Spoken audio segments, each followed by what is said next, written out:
Hello and welcome to Two Therapists and a Microphone. I am Dr. Harrison Davis. And I'm Dr. Aisha Dickerson. Two Therapists and a Microphone is a show about mental health, relationships, and social issues that personally affect you. We broadcast live every Monday evening at 7 o'clock p.m. on the Our Black Media Network. We're two licensed psychotherapists with decades of experience, and we want to hear from you.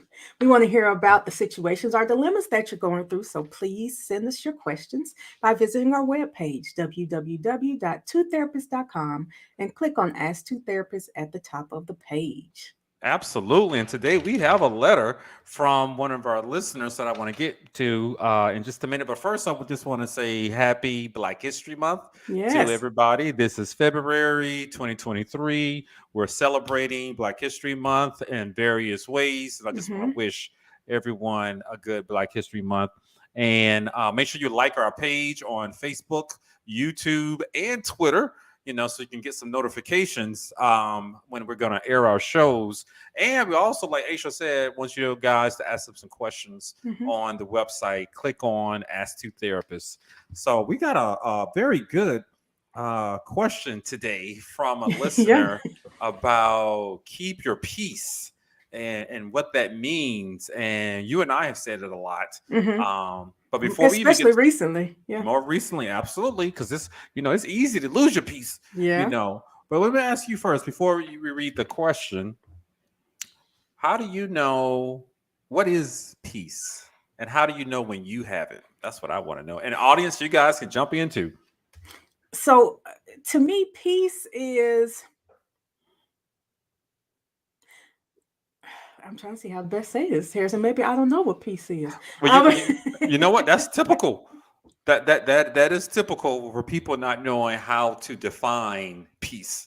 We know it when we feel it, right? But it's hard. Almost an unbothered, but not exactly. More of a. I like that. I like that. Caring enough to do something crazy. Yeah, sort of a relaxed state of mind, state of emotions. Unbothered, I think about it when I go on vacations. I go to the beach. That's why I have the beach pitch in the back of Aruba. And sitting out on that beach is wonderful. Listening to the waves, and I'm at peace. I also had that same feeling one time when I ate an edible. Yeah, it'll get you real peaceful. But sometimes it is difficult to hold on to peace. We define it various ways. I just like to be in a relaxed state. Peace of mind. I'm not worried about anything. Nothing's heavy on my mind. I'm not rushing to do things. I don't have a long checklist of things to do. That's peace to me. My favorite sports teams winning. That's also very peaceful. So you haven't had that peace in a minute, huh? You damn right. So we define peace a little bit differently. But the question is, how do you hold on to it? How do you keep your peace? And also, how do we know when we have lost our peace?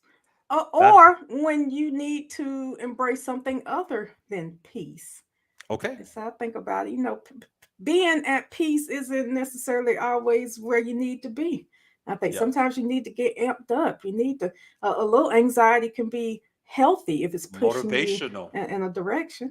Absolutely. So how do you know when you've lost your peace, Aisha? By the time I know, things have gotten way out of control. So probably everybody else knows that I've lost my peace at the same time. I know. So there's a reaction. Would it be fair to say you get grumpy? Oh, grumpy is a gross understatement. I was being nice. Being nice. You've been way too nice. What about you, Harrison? When do you know that you've lost your peace? Sometimes it is not easy recognizing it. It's like you're already there. Like you fail to notice the warning signs to get there. And like you said, you're just there. So with me, I sort of get restless. Sometimes, like I mentioned earlier, the things heavy on my head, like I got a lot of things to do. I'm a fixer. And so I like to go and try to resolve things. And when I notice my efforts are not working, that's when I get frustrated. that's when I sort of lose my peace, or something bad happens to me. I'm sort of manipulated. Somebody tricks me to do something, even if it's out of $1, I get mad as hell. And I want it back. Yeah. So that's how I know. I get a little bit more assertive, sort of on the edge of aggressive. Yeah. That's what I'm on the edge of aggressive when my piece is all the way gone, and I disengage in not a nice way. It's the way I'll say it. I'll say what I have to say, and then I'll hang up and I'll walk away in meetings. And I bet you do. I think I did it today. I said what I needed to say, and I was like, "All right, y'all, I'm going to click." So with that, I think what we do sometimes, we try to protect that peace, and we become angry. We become resentful because somebody has stolen it. Somebody has taken our peace and left us hanging there dealing with a mess that sometimes we don't have to own sometimes. That's what's stressful, when somebody else dumps their issues on us or invite us into their toxic world and we walk through the door. That sort of disrupts our peace, and it causes a number of problems. Panic, anxiety, panic attacks, depression, losing weight, alcohol addiction is also related to what the severity of the addiction is related to stress and anxiety and things like that. What else can it lead to? Just a lot of things where people are chasing peace.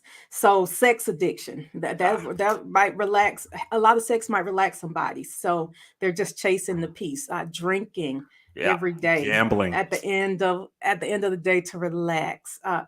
Taking an edible because that'll bring an immediate peace, or something stronger, a little heroin. That'll bring some peace too.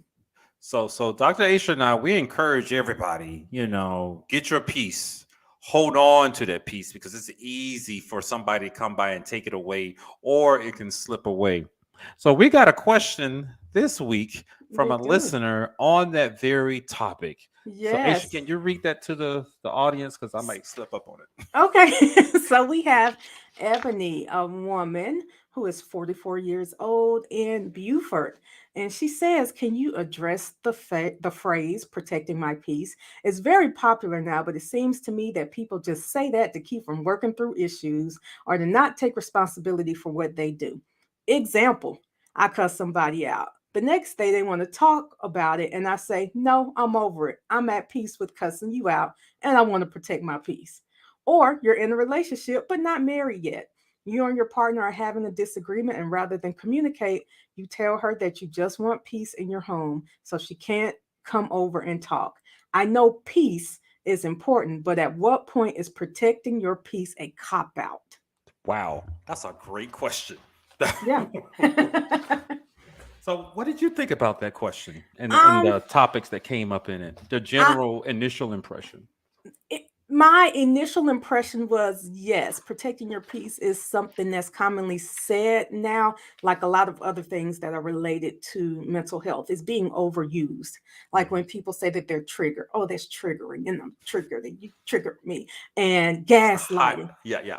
You disagree with me, right? You disagree with me, and because of the way you said it, you're gaslighting me. You're not, you're dismissing my feelings, and oh, my trauma. Everybody's got trauma, and it's a trauma bond, and my parents have caused trauma because they told me no, or they gave me a whoop. So everybody's got trauma. They are triggered. They're protecting their peace. And I can't remember what's the other one I said. I don't know, but it's a lot of these mental health related terms are hot right now. Yep. Excuse me. I've noticed that too, especially with that first one that you mentioned, trigger, and that has been integrated into into conversations, and I hear people talking about, like, wow, what you know about being triggered, right? So, do you really know what a trigger is? And gaslighting, just like you said, just because somebody disagrees with you, that doesn't mean they're gaslighting you, but these are popular and narcissistic. Oh yes, I just saw something about that on Instagram where they were saying that the term narcissistic or someone being narcissistic is being overused. Like, not everybody is narcissistic. Just That's because right. they have high self-esteem, or they don't like you, or they won't let you drag them down, it does not mean that they are narcissists. Absolutely. And yes, there are selfish people out there. Mm-hmm. However, that doesn't mean that they're narcissistic. So keeping or protecting your peace is Mm-hmm. another term that is hot right now. I like to use it. But when I read this letter from the audience member, I don't know if what she is describing is protecting your peace. Right. But You it know, definitely sounds like a lot of things that I've heard people say, or have heard about people doing when they're using the term protecting their peace, protecting my space and yep. my peace. Especially that last example about, you and your partner aren't getting along and you live in two separate places. And rather than them work on it or discuss something, it's time for you to go. Leave my Yeah, space. My I space is a wouldn't place of peace. define that as that person trying to protect their peace. They're giving up, Hmm. is what it sounds like, and they don't Or want pulling a to. power move.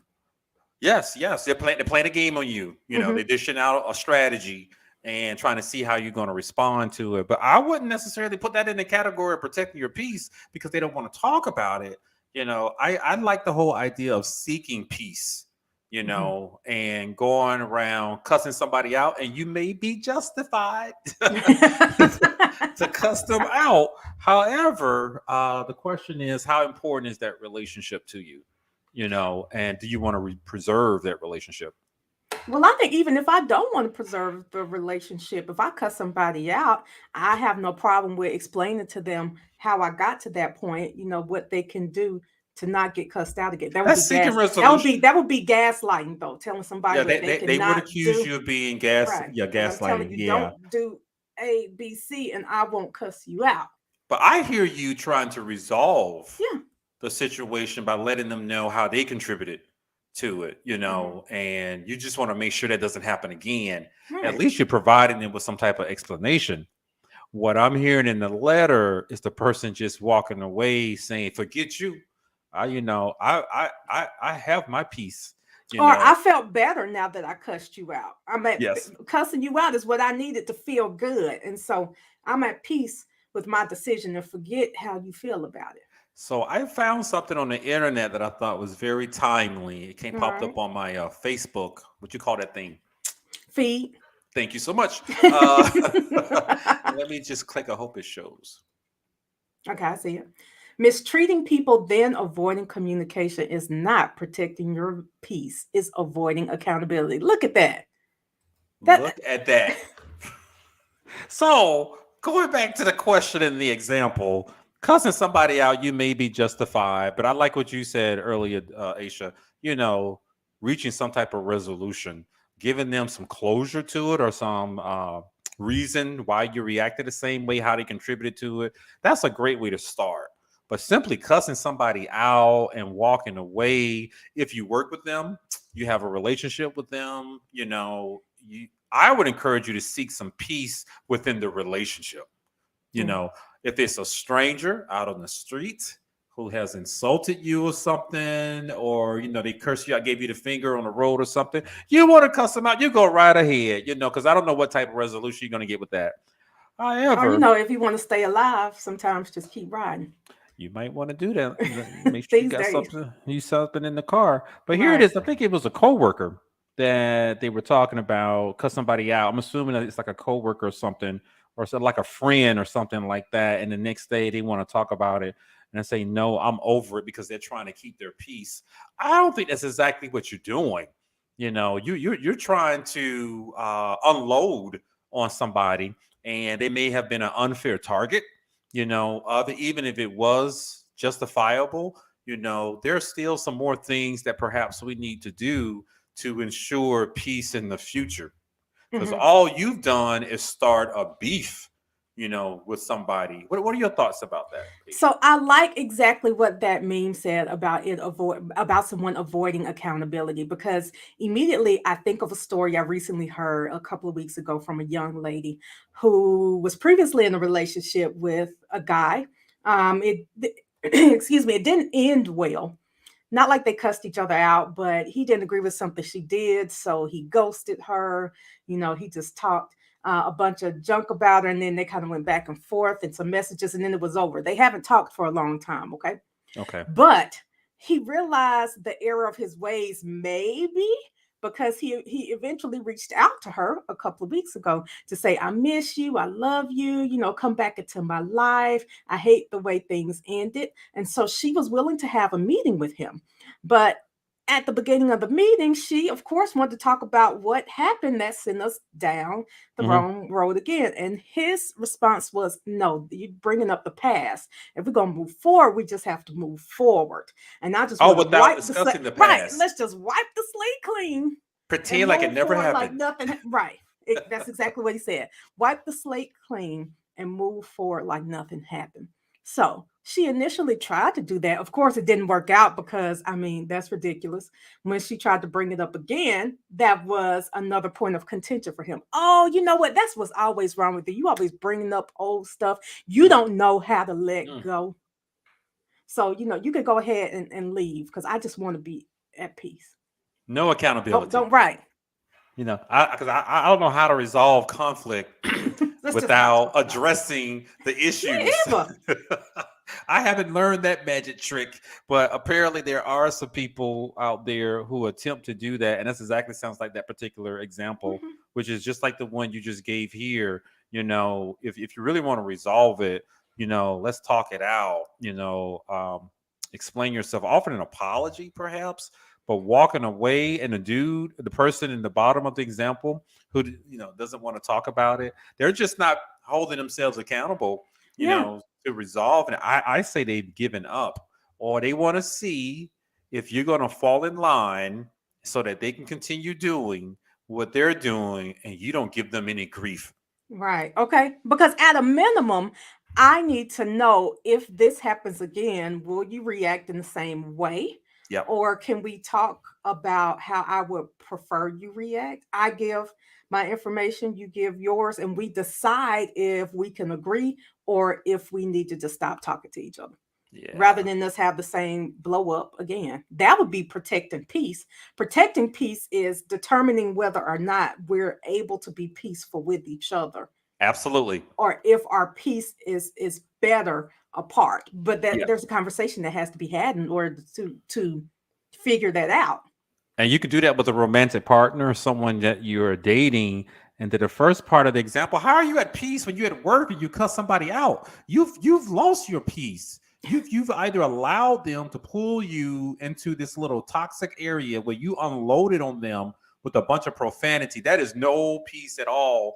And let's talk about the consequences of that. Right. You protected your peace. Are you protecting your job? Because it doesn't sound like what is it? Because now you've possibly created a reputation for yourself, labeled yourself as a hostile individual, and possibly isolated yourself, all because you wanted to cuss somebody out.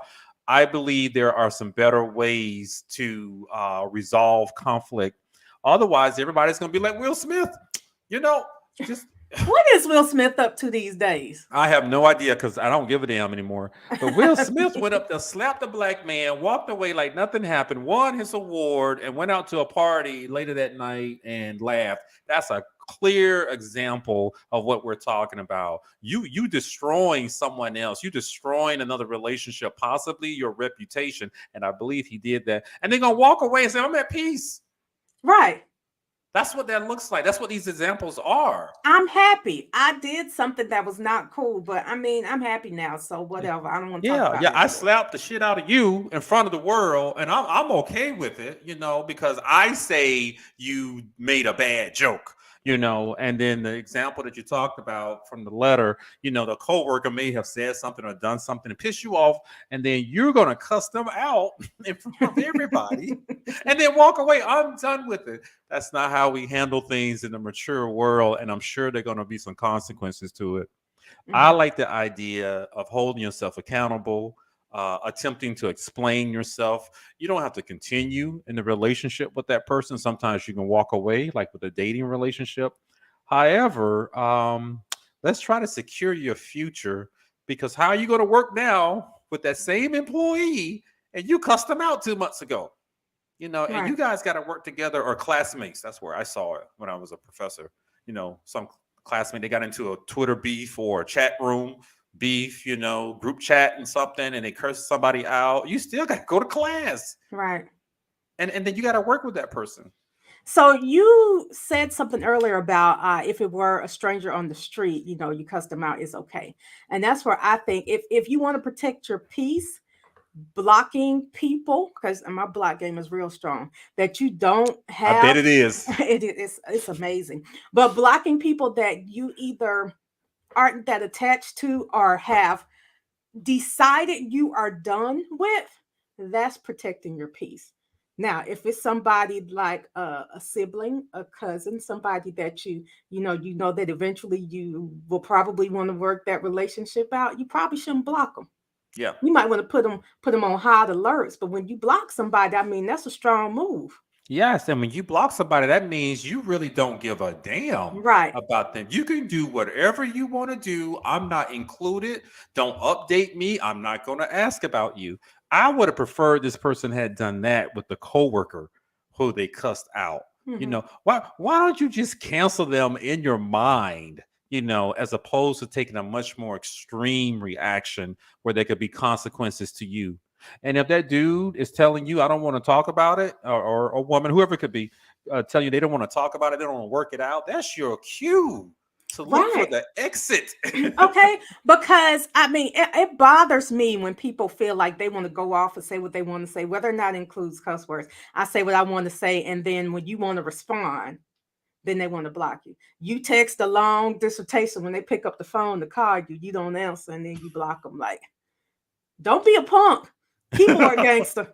Now these keyboard gangsters out here. Own it. If you want to start a conversation, right? If you're going to start a conversation, have a conversation.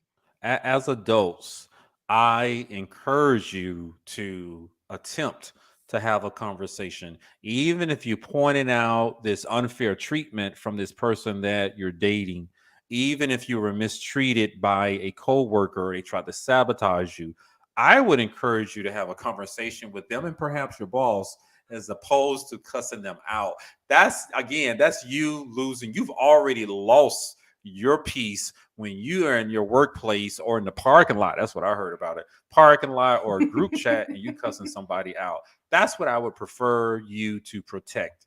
That's you falling apart, going down to a level that you tried to work on for years. You're an adult now.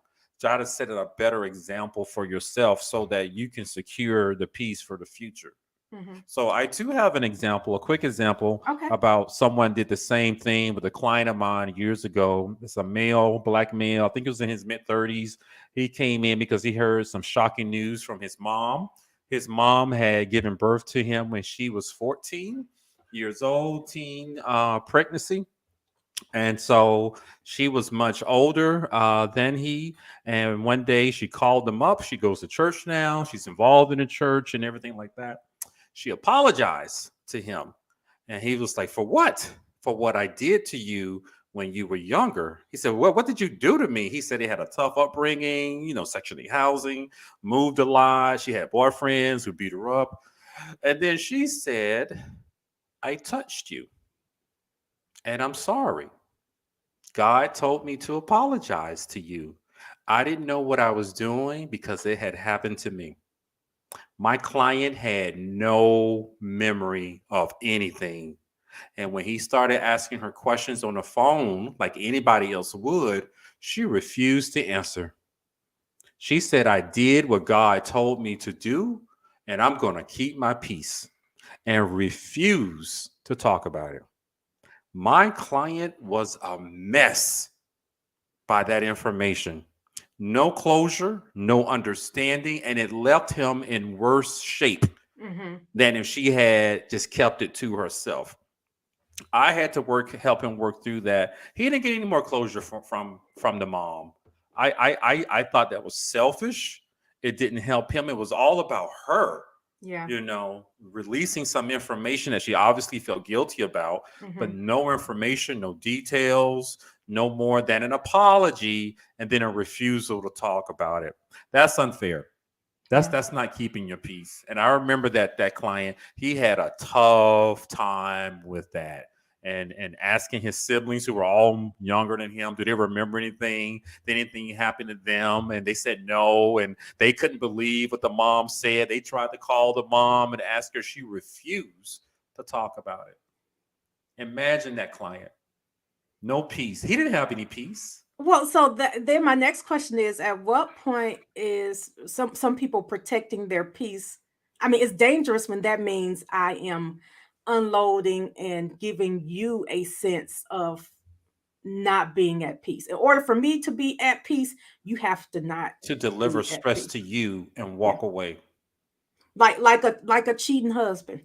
That's like an emotional terrorist. You're doing so much at home, and I just wanted peace. So I went to this other woman's house and started hanging out with her because that's where my peace was. Right. That's where my peace is over here. And so now I'm gonna leave you, with negative feelings. Now you're not at peace. And then, said wife, okay, well, when I take all your money and keep you from seeing your kids and move across the nation to keep my peace, because I need to keep my peace. Where does it end? If you don't address the issue, you don't provide some closure, walking away isn't always best. Mm-hmm. And like I said before, you're doing a little bit more damage sometimes, depending on the situation. But like Aisha said earlier, if it's a relative, depends on the relationship. Let's work it out. Let's find another way to deal with conflict besides cussing somebody out. I'd rather you cancel them, as opposed to doing something that's going to hurt your reputation.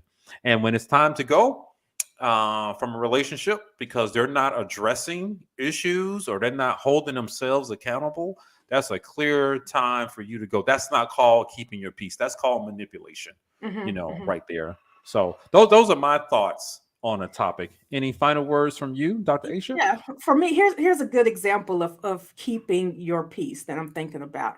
I once had someone, a friend, tell me a bunch of things she had apparently been upset about for years. Like no one had any issue. You just been holding on to some ridiculous stuff. And as a good friend, I was willing to engage in the conversation. That's not how I saw it. Here is what I think. I hope this helps you. Are we going to be able to move forward? Okay. The next day, a week later, she still had issues and she wanted to go on and on. And at that point, I'm like, well, I've had the conversation.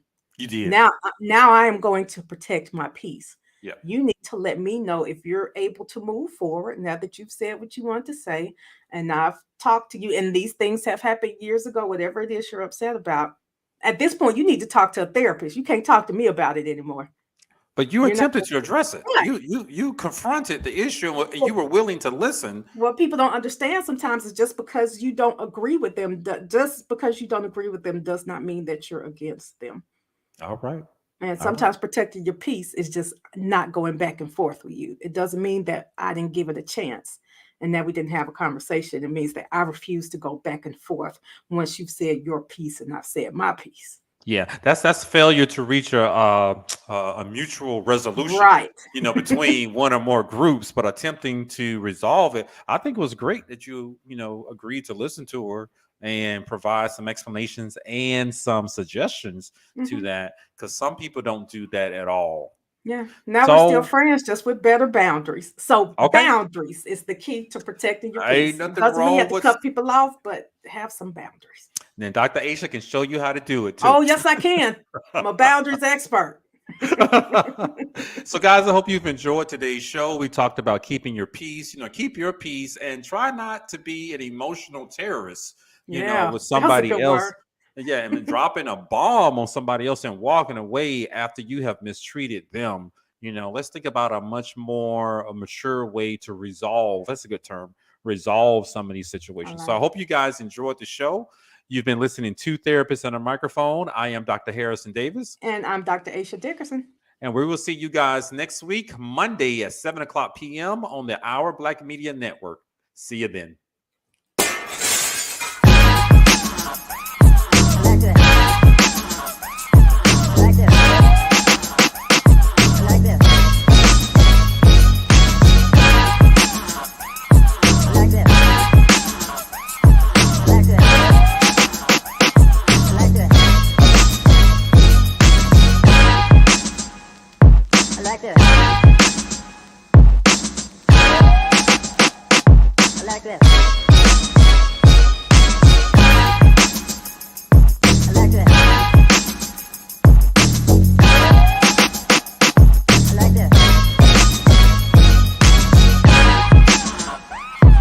like this. I like this. I like this. I like this. I like this. I like this. I like this. I like this. I like this.